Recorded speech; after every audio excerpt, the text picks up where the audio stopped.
Hello friends, this is physics with Swapnil. और आज हमारा जो टॉपिक है वो है एप्लीकेशन ऑफ डायमेंशन। ठीक है, हमें डायमेंशन के एप्लीकेशन देखना है। तो डायमेंशन इसके पहले आप जानते हो, प्रीवियस वीडियो में आप देख सकते हो क्या होता है डायमेंशन। आज हमें इसका एप्लीकेशन देखना है। तो डायमेंशन की हेल्प से हम यूनिट्स पता कर सकते हैं किसी भी सिस्टम में।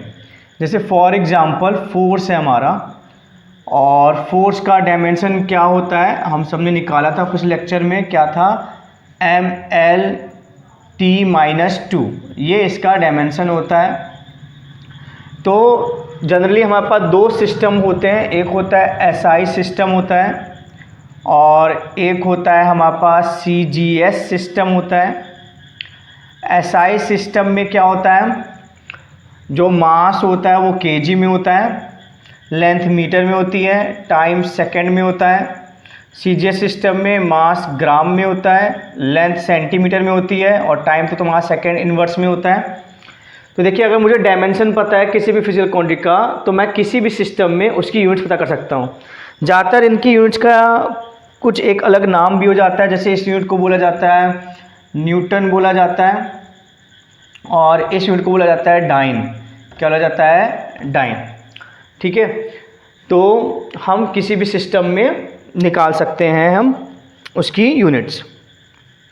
तो आई होप आपको ये समझ में आया होगा इस एग्जांपल से कि अगर मुझे कोई फिजिकल क्वांटिटी दी गई है, उसका मुझे डायमेंशन पता है, तो किसी भी सिस्टम में मैं उसका यूनिट्स निकाल सकता हूँ। अब इसकी एक सेकेंड हम लोग देखते हैं, एप्लीकेशन देखते हैं जो बहुत ही इम्पॉर्टेंट एप्लीकेशन है। वो ये है कि हमें कन्वर्ट करना है अपने फिजिकल क्वांटिटी को एक सिस्टम ऑफ यूनिट से दूसरे सिस्टम ऑफ यूनिट में।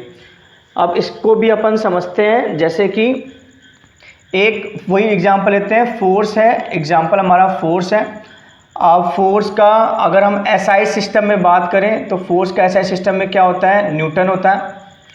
और CGS सिस्टम में क्या यूनिट होती है? CGS सिस्टम में यूनिट होती है डाइन। क्या होती है यूनिट? डाइन। ठीक है, इसमें क्या होता है? न्यूटन होता है। अब हमें पता करना है कि मान लो 5 न्यूटन कितने डाइन होता है। हमें पता करना है कि 5 न्यूटन कितने डाइन होता है। तो बहुत ही सिंपल है ये। कोई भी फिजिकल क्वांटिटी जो होती है वो क्या होती है? न्यूमेरिकल वैल्यू, जिसको हम N1 से नोट करते हैं, और यूनिट, और फिर दूसरी न्यूमेरिकल वैल्यू और यूनिट। किसी भी फिजिकल क्वांटिटी को हम न्यूमेरिकल वैल्यू इंटू यूनिट से डिपेंड कर सकते हैं। ये है न्यूमेरिकल वैल्यू, ये है हमारी न्यूमेरिकल वैल्यू, और ये हमारी यूनिट। ठीक है, अगर हम दूसरी यूनिट में चले जाएंगे, ये यूनिट फर्स्ट है, अगर हम दूसरी यूनिट में चले जाएंगे, अगर हम यूनिट 2 में चले जाएंगे तो हमारी न्यूमेरिकल वैल्यू चेंज हो जाएगी। न्यूमेरिकल वैल्यू क्या हो जाएगी? न्यूमेरिकल वैल्यू 2 हो जाएगी। हमारी न्यूमेरिकल वैल्यू क्या हो जाएगी? चेंज। लेकिन क्या फिजिकल क्वांटिटी चेंज होगी? नहीं, फिजिकल क्वांटिटी वही रहेगी। ठीक है, तो हमें क्या दिया जाता है? हमें एक सिस्टम का हमें न्यूमेरिकल वैल्यू दिया जाता है, दूसरे सिस्टम की हमें यूनिट हमें दे दी जाती है, और हमें उसकी न्यूमेरिकल वैल्यू निकालनी पड़ती है। हम एक एग्जांपल समझेंगे, बहुत आसान है इसको समझना। अब अगर फिजिकल क्वांटिटी चेंज नहीं हो रही है तो इसके डायमेंशन भी चेंज नहीं होंगे। न्यूमेरिकल वैल्यू का कोई डायमेंशन नहीं होता तो यूनिट के डायमेंशन सेम रहेंगे। तो मान लेते हैं जो यूनिट का डायमेंशन है वो है, हमारा जो यूनिट का डायमेंशन है वो है m1a, और लेंथ में हमारा है b, और टाइम में हमारा है c। तो क्योंकि डायमेंशन चेंज नहीं होते हैं, यूनिट अलग अलग होगी। जैसे मास हमारा क्या हो जाएगा? SI में क्या हो जाएगा? मास kg में हो जाएगा, और यहाँ मास हमारा क्या हो जाएगा? ग्राम में हो जाएगा। लेकिन डायमेंशन चेंज नहीं होगा, मास का जो डायमेंशन है वही डायमेंशन होगा। ठीक है, तो ये हमारा हो जाएगा L2b और T2c। ठीक है। तो हमें ज़्यादातर क्या निकालना पड़ता है, N2 निकालना पड़ता है। तो N2 की वैल्यू हमारी क्या आ जाएगी, N1, और क्या आ जाएगा M1/M2A, बस क्रॉस मल्टीप्लाई मैंने किया है, L1/L2B और T1/T2C, ये आ जाएगा हमारा N2। ये बहुत ही पावरफुल फार्मूला है जो मैंने लास्ट में लिखा है, और इससे बहुत अच्छे अच्छे क्वेश्चन सॉल्व किए जाते हैं। तो एक क्वेश्चन देखते हैं, तो आपको जितना भी ये सब है आपको समझ में आ जाएगा।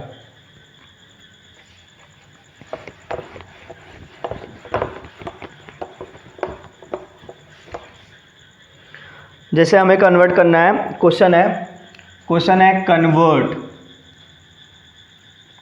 है convert newton into dyne. Convert newton into dyne. तो सबसे पहले हमें समझना पड़ेगा कि कौन सी फिजिकल क्वांटिटी है। तो हम जानते हैं कि फिजिकल क्वांटिटी यहाँ पे कौन सी है, न्यूटन किस क्वांटिटी का यूनिट होता है, फोर्स। तो फिजिकल क्वांटिटी क्या है, फोर्स। तो सबसे पहले इसका डायमेंशन लिखते हैं। तो हम सब जानते हैं कि फोर्स का डायमेंशन क्या होता है, मास में 1, लेंथ में 1 और टाइम में -2 होता है। ठीक है। तो अभी हमने फॉर्मूला डिराइव किया था। हमें बताना है, इस क्वेश्चन में हमें बताना है कि 1 न्यूटन कितने डाइन होगा। तो अभी हमने फॉर्मूला डिराइव किया था, ये हमारी वैल्यू क्या है, N1, ये क्या है U1, ये क्या है N2 और ये क्या है U2। तो हमें N2 निकालना है। तो N2 क्या होता है, N2 इक्वल टू होता है N1 M1/M2 की पावर A, L1/L2 की पावर B और T1/T2 की पावर C। N1 कितना है हमारा, 1। मास, तो मास M1 हमारी कौन सी यूनिट है, न्यूटन कौन सी होती है, SI यूनिट होती है। क्या होती है, SI यूनिट। और डाइन क्या होती है, CGS यूनिट। तो SI यूनिट में मास क्या होता है, kg, CGS यूनिट क्या होता है, ग्राम, और यहाँ डायमेंशन क्या आएगा, A क्या आएगा, 1। लेंथ क्या होता है SI में, मीटर, CGS में क्या होता है, सेंटीमीटर, और यहाँ B क्या आएगा, 1। टाइम क्या होता है, सेकेंड, SI में भी और CGS में भी, और C कितना आएगा, -2। तो ये चीज़ सेम है, तो ये तो कैंसिल हो जाएगी। ठीक है, ऊपर वाला रब कर देते हैं तो थोड़ा और क्लियरिटी आ जाएगी।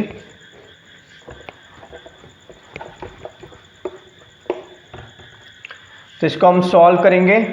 तो सॉल्व करने में हमारा क्या जाएगा, 1 kg को हम लिख सकते हैं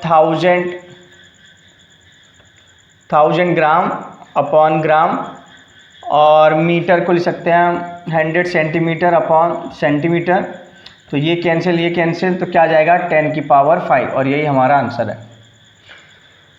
देखिए कितने आसानी से आ गया है। और भी क्वेश्चन के बारे में प्रैक्टिस करते हैं तो आपको भी बहुत सरल लगेगा ये मेथड। स्क्रीनशॉट ले लीजिए। अब हमें कन्वर्ट करना है जूल टू अर्ग। क्वेश्चन है कन्वर्ट जूल टू अर्ग। तो हमें बताना है कि 1 जूल कितने अर्ग होगा। तो फिर से फिजिकल क्वांटिटी क्या है, वर्क का डायमेंशन क्या होता है, ml2T-2। तो वही फॉर्मूला, N2 equal to N1 M1/M2A L1/L2 गुड B, फिर क्या आएगा बच्चों, वेरी गुड, T1/T2C। N1 कितना है, 1। अब जूल क्या है हमारा, SI है, और अर्ग क्या है, CGS है। तो SI में क्या जानते हैं हम, kg, CGS में क्या होता है, ग्राम।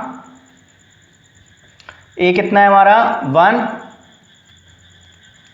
फिर लेंथ क्या होती है, मीटर, इसमें क्या होती है, सेंटीमीटर, ये क्या हो गया, 2। टाइम क्या होता है, सेकेंड, और क्या हो गया, -2। तो देखते हैं, kg को लिख सकते हैं 1000 ग्राम बाय ग्राम, 100 सेंटीमीटर बाय सेंटीमीटर, और ये तो कैंसिल हो जाएगा, सेम चीज़ है। तो ग्राम ग्राम कैंसिल, सेंटीमीटर सेंटीमीटर, ये स्क्वायर है तो ये हो जाएगा 10 की पावर 3 और ये हो जाएगा 10 की पावर 2 का स्क्वायर 10 की पावर 4, तो क्या आ जाएगा 10 की पावर 7 और ये आंसर है। तो 10 की पावर 7 क्या है हमारा आंसर। आई होप आपको समझ में आ गया ये। इसे स्क्रीनशॉट ले लीजिए।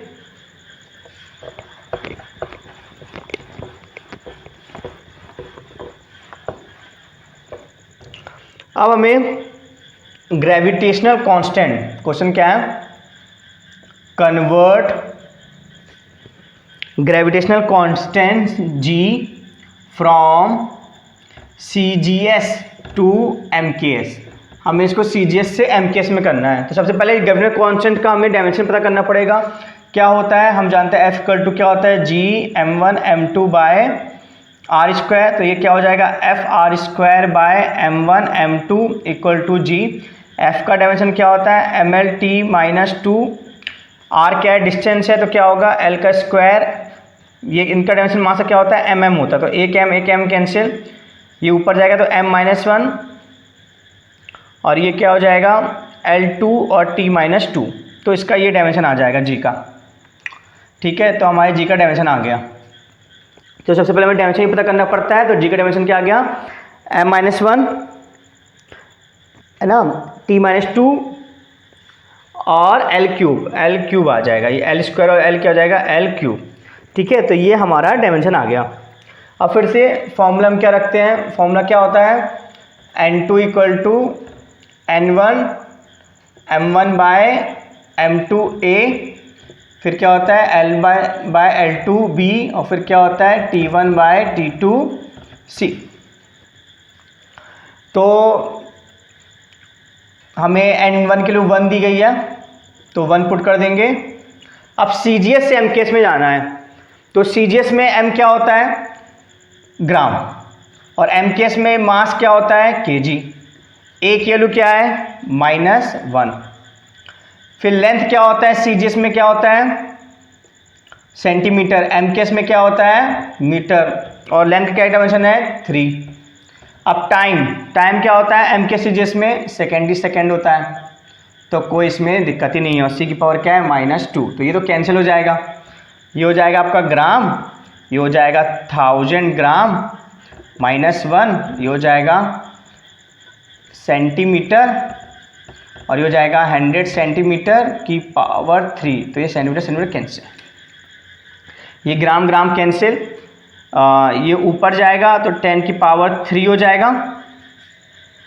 ठीक है, और ये ऊपर जाएगा तो 10 की पावर यहाँ पे -6 हो जाएगा, क्या हो जाएगा -6, ये 10 की पावर 2 है और ये 3 जाएगा 10 की पावर 6, ऊपर जाएगा तो -6, तो ये आ जाएगा सॉल्व करके 10 की पावर -3, कितना आ जाएगा 10 की पावर -3 आ जाएगा। ठीक है, 10 की पावर -3 आ जाएगा इसका। अब मान लेते हैं कि इसकी जो यूनिट दी गई थी 10 की पावर -3 आ जाएगा। अब हमें CGS में हमें इसका जो वैल्यू दिया गया था वो दिया गया था जो n1 था, n1 में एक्चुअली हमें जो दिया गया था n1 दिया गया था हमें 6.67 इंटू 10 की पावर -8 दिया गया था। क्या दिया था 6.67 इंटू 10 की पावर -8, तो n2 में क्या वैल्यू आ जाएगी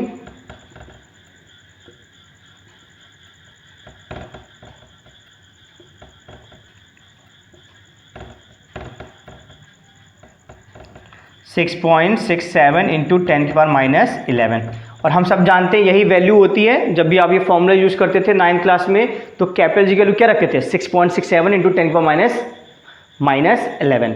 तो n1 आपको दिया जाता है क्वेश्चन में, जैसे इस यहाँ पे n1 की वैल्यू दिया गया था। ठीक है, और फिर आपको वर्कआउट करना पड़ता है। आई होप आपको ये समझ में आया होगा। आप इसका स्क्रीनशॉट ले लीजिए।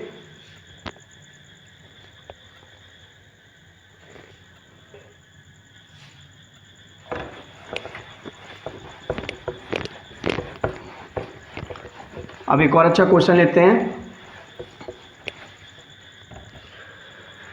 क्वेश्चन है सीजीएस में फोर्स 109 दिया गया है।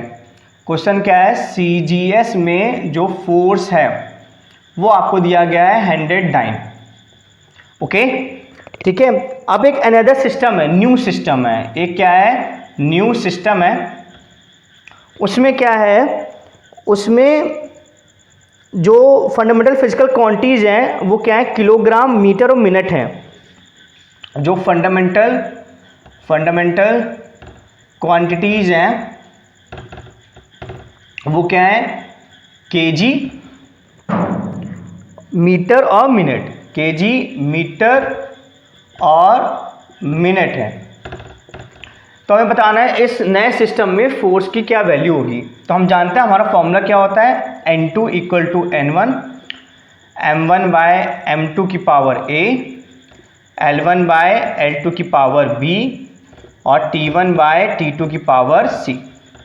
अब फोर्स का हम डायमेंशन जानते हैं। फोर्स का डायमेंशन क्या होता है, फोर्स का डायमेंशन क्या होता है, MLT-2।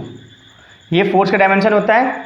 N1 हमें कितना दिया गया है, N1 दिया गया है 100। कितना दिया गया, N1 हमें 100 दिया गया। अब M1 तो ये क्या है, CGS है, ये क्या है, CGS है। तो CGS में मास क्या होता है, ग्राम। नए सिस्टम में क्या दिया गया है, kg, और मास का क्या डायमेंशन है, 1। फिर CGS में लेंथ क्या होती है, सेंटीमीटर। नए सिस्टम में कितना दिया गया है, मीटर। डायमेंशन क्या है, L का 1। फिर CGS में सेकंड क्या, टाइम क्या होता है, सेकंड। नए सिस्टम में क्या लिया गया है, मिनट, और क्या है डायमेंशन, -2। ठीक है, तो जो जैसा दिया गया है हमने वैल्यूज पुट कर दी है। अब क्या होगा, 100 और केजी क्या होता है, 1000 ग्राम होता है, और मीटर क्या होता है, 100 सेंटीमीटर होता है, और मिनट क्या होता है, 60 सेकेंड होता है। तो ये gram gram cancel, centimetre centimetre cancel, second second cancel. और इसको सॉल्व करने के बाद लिखते हैं, ऊपर लिखते हैं क्या आएगा। तो हमारी जो वैल्यूज आ जाएंगी वो इस तरह आ जाएंगी कुछ, 100 इंटू 1/1000 इंटू 1/100 इंटू 1/3600। -2 है तो ये ऊपर जाएगा तो 3600 हो जाएगा। ठीक है, इसको अच्छे से लिख लेते हैं। ये वैल्यू जो हमारी आएगी वो आएगी 100 इंटू 1/1000 इंटू 1/100, और ये -2 इसको जाएगा, और जब ये ऊपर जाएगा तो क्या हो जाएगा, 3600। तो ये 100 कैंसिल, ये 0 0 कैंसिल, तो क्या जाएगा, 3.6। क्या आएगा आंसर, 3.6, और यही हमारा आंसर है। तो कैसा भी क्वेश्चन दे दें, नई यूनिट बना लें, कुछ भी कर दें, आप सिंपल ये फॉर्मूला यूज करना, आपका हमेशा आंसर आएगा। ठीक है, आई होप आपको ये समझ में आया होगा। इसको रब कर देते हैं। ओके, अब एक एनसीईआरटी का क्वेश्चन है जो आपके एनसीईआरटी की एक्सरसाइज में भी दिया गया है, उसको भी कर लेते हैं। तो आपको दिया गया है 4.2 जूल, आपको दिया गया है 4.2 जूल, और एक नया सिस्टम है, उसमें जो फंडामेंटल, ये न्यू सिस्टम है कोई, उस न्यू सिस्टम में जो मास है उसको क्या लिया गया है, अल्फ़ा केजी, और जो लेंथ है उसको लिया गया है बीटा मीटर, और जो टाइम है उसको लिया है गामा सेकेंड नए सिस्टम में। तो हमें बताना है ये वैल्यू क्या आएगी, N2 क्या आएगा। ये हमारा क्या होता है, N1, ये होता है U1, N2 में निकालना है और U2 में दिया गया। तो वही फॉर्मूला, N2 equal to N1, M1 bye M2 की power A, L1 bye L2 की पावर B, और T1 बाय T2 की पावर C। तो N1 कितना दिया गया हमको, 4.2, m1 किस में है हमारा SI में, जूल किस में होता है SI में, तो SI में मास क्या होता है kg, नए सिस्टम में मास क्या है अल्फा kg। और वर्क का डायमेंशन क्या होता है, वर्क का हमारा जो डायमेंशन होता है वो क्या होता है mL2T-2, तो m की पावर क्या हो जाएगी 1। अब लेंथ, SI में लेंथ क्या होता है मीटर, नए सिस्टम में क्या है बीटा मीटर, और लेंथ का डायमेंशन क्या है 2। SI में टाइम क्या होता है सेकेंड, नए सिस्टम में क्या है गामा सेकेंड, और इसका क्या पावर है -2। तो kg metre metre second second cancel, तो 4.2 ये हो जाएगा अल्फ़ा -1 बीटा -2 और गामा 2, तो ये हमारा आंसर आ जाएगा। ओके, सो आई होप आपको ये समझ में आया होगा। ठीक है, एक लास्ट क्वेश्चन करते हैं इस कॉन्सेप्ट से, तो ये कॉन्सेप्ट बहुत पक्के हो जाएंगे आपके हमेशा के लिए। सारे वेरिएशन मैंने करवा दिए, जितने भी वेरिएशन होते हैं ना मैंने आपको सारे करवा दिए वेरिएशन। एक लास्ट है, बहुत इजी क्वेश्चन है, हमें कन्वर्ट करना है 54 kilometre per hour to metre per second, हमें इसमें कन्वर्ट करना है। तो ये हमारा n1 है, ये हमारा u1 है, n2 हमें निकालना है और u2 दिया गया है। अब हम जानते हैं ये किसका है, स्पीड का डायमेंशन है, किसका डायमेंशन है स्पीड का, और स्पीड का डायमेंशन क्या होता है LT-1। तो वही कर देते हैं, n2 क्या होता है n1। अब सीधे सीधे वैल्यू रखते हैं, बार बार फॉर्मूला में नहीं रख रहा हूँ। तो n1 कितना दिया गया है 54। अब m1 तो है नहीं, तो L क्या होता है, ये तुम्हारा क्या है, ये तुम्हारा SI है, और ये तुम्हारा क्या है CGS है। ठीक है, तो SI में लेंथ क्या होती है मीटर, CGS में क्या होती है सेंटीमीटर, इसका डायमेंशन क्या है 1। SI में टाइम क्या होता है सेकेंड, CGS में टाइम क्या होता है सेकेंड, इसकी क्या है -1, तो ये तो कैंसिल हो जाएगा। तो हो जाएगा 54 और ये हो जाएगा 100 सेंटीमीटर अपॉन सेंटीमीटर। ठीक है, तो इसमें मैंने गड़बड़ कर दिया है। ठीक है, इसमें मैंने गड़बड़ कर दिया है, ये SI नहीं है। ठीक है, ये SI है, ये आपका SI है, सॉरी ये आपका SI है मीटर पर सेकेंड, और ये न्यू सिस्टम है कुछ, तो यहाँ मैंने गड़बड़ कर दिया है। फिर से मैं लिख देता हूँ, ये फॉर्मूला सहित लिख देता हूँ। तो आपका क्या आ जाएगा, n2 क्या होता है n1 m1 बाय m2 की power a, l1 bye l2 की पावर b, और t1 बाय t2 की पावर c। तो n1 कितना दिया है 54।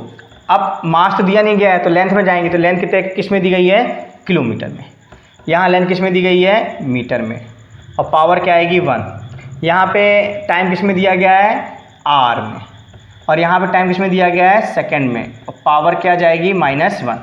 तो 54 किलोमीटर क्या होता है 1000 मीटर, और एक आर क्या होता है 3600 सेकेंड, 3600 सेकेंड। तो ये कैंसिल हो जाएगा,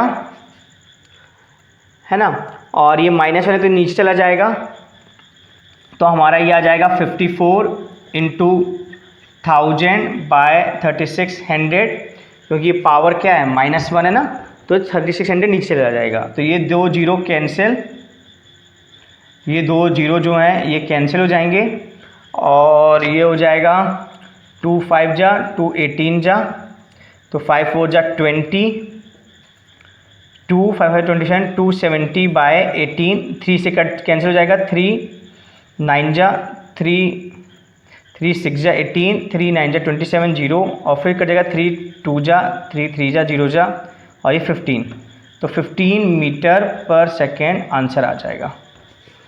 okay, so thank you so much.